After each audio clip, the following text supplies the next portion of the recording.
The reason that we were looking at this is that a lot of men, after they've had prostate cancer, survive now. So we're talking about 70% survival, and they go on to get older. A lot of them have hormone therapy that affects their bones. And it's not something that normally in men are aware of, the sort of skeletal problems. And if you go on to get a hip fracture, men are more likely to die. So it's a real risk factor if you have a hip fracture as a man. We don't quite know why, but if you do get that hip fracture, then you may die within 5 years.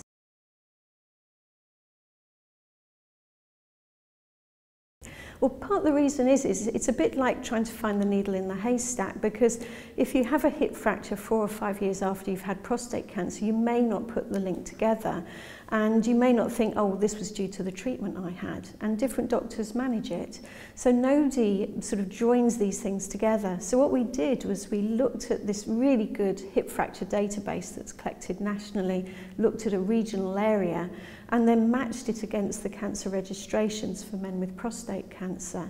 And this then gave us the data about who had had prostate cancer treatment, and then did they go on to get a fracture. What we found was that 7% of the men in the database had prostate cancer and had had prostate cancer treatment, and that is higher than you would expect normally. What we also found was that those men had a mortality that was similar to other men, so it's not related to the prostate cancer, but that very few of them had actually had any preventative management. And this is quite problematic, which means they hadn't been picked up and screened. The clinical implications that this number of fractures is completely preventable if those men had had some preventative management. So if you escalated the numbers from our local area of 7%, it would roughly mean about 1,100 men would have had, across the UK, fractures that were preventable.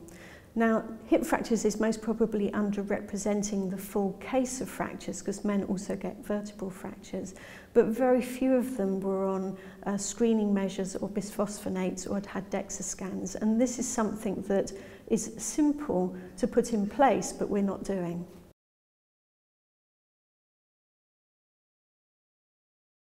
The guidance is that when doctors put patients on androgen deprivation, that they should consider screening and should use scanning technology, DEXA scans.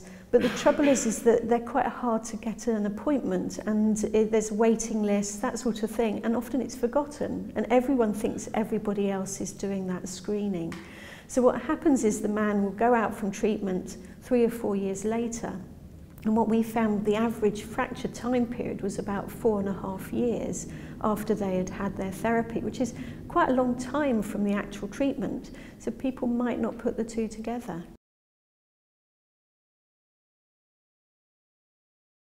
Exactly. And also a hip fracture can give you terrible disability, it can give you a lot of pain, and also it's very costly to health services. It does raise the health economics in terms of the management and long-term care of someone who then may be more disabled. I think also the other thing to consider is that a lot of the evidence for management of osteoporosis is based on women, and it's not based on men.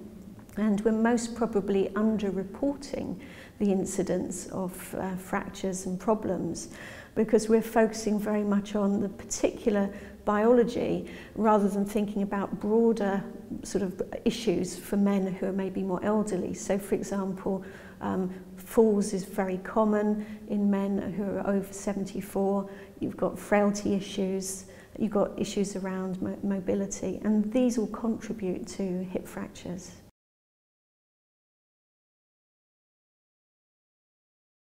Well, I think we've got to look beyond the bones. You know, we know that we should be doing DEXA scans and they should be being put in place, but what we need to be looking at is things like vitamin D, nutritional status, supplementation, but also things like if you have androgen deprivation, your muscles are very weak.